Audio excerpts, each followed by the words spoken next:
হয়ে গেছে, এবার এর মধ্যে আমি ধনে পাতা দেবো। অনেকটা করে ধনে পাতা নিয়েছি, সেই ধনেটা পাতাটা দিয়ে দিচ্ছি।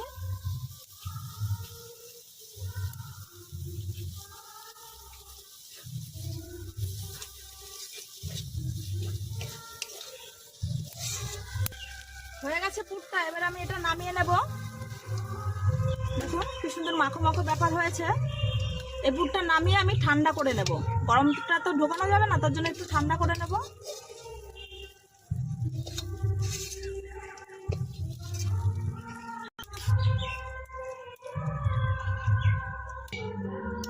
সব রেডি হয়ে গেছে, এবার আমি এটা করলার মধ্যে পুরটা ঢুকিয়ে নেব। করলা তো একটু ঠান্ডা, আর পুরটা একটু ঠান্ডা করে নিয়েছি। এবার এটা চামচ দিয়ে এর মধ্যে ঢুকিয়ে নেব।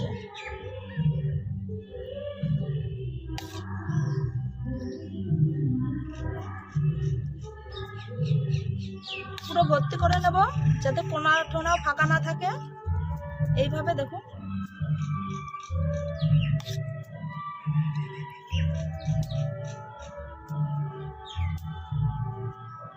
এইভাবে সব কটা করলা আমি রেডি করে নেব।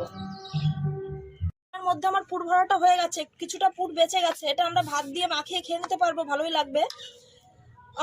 অনেক বাচ্চারা আছে করলা খেতে চায় না, তারা এইভাবে বাড়িতে বানিয়ে দেবেন, অবশ্যই খাবে। কারণ এই ভেতরের যে পুরটা দিয়েছি খুব টেস্টি হয়, এর জন্য করলাটা আর তেতো লাগে না, খেতেও খুব সুস্বাদু হয়। কড়াই গরম হয়ে গেছে, কড়াইতে দেবো সর্ষের তেল। বেশি করে দেবো না, অল্পই দেবো। তেল গরম হয়ে গেছে, এবারে আমি পুর ভরা করলাটা এবার ভেজে নেব।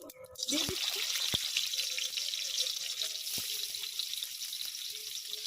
একবারে সবগুলো হবে না, আমি প্রথমে তিনটে দিয়ে ভেজে নিচ্ছি, তারপরে দুটো ভেজে নেব।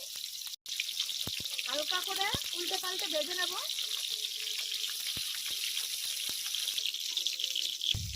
এইভাবে আমি উল্টে পাল্টে ভেজে নেব।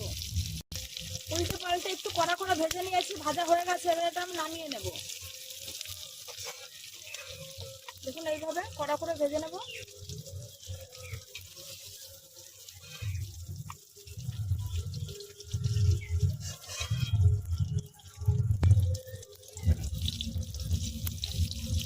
যারা আমার এই ভিডিওটা ইউটিউবে দেখছেন তারা অবশ্যই বাড়িতে বানিয়ে খাবেন, কেমন লাগলো আমাকে জানাবেন, আর চ্যানেলটিকে সাবস্ক্রাইব করে রাখবেন।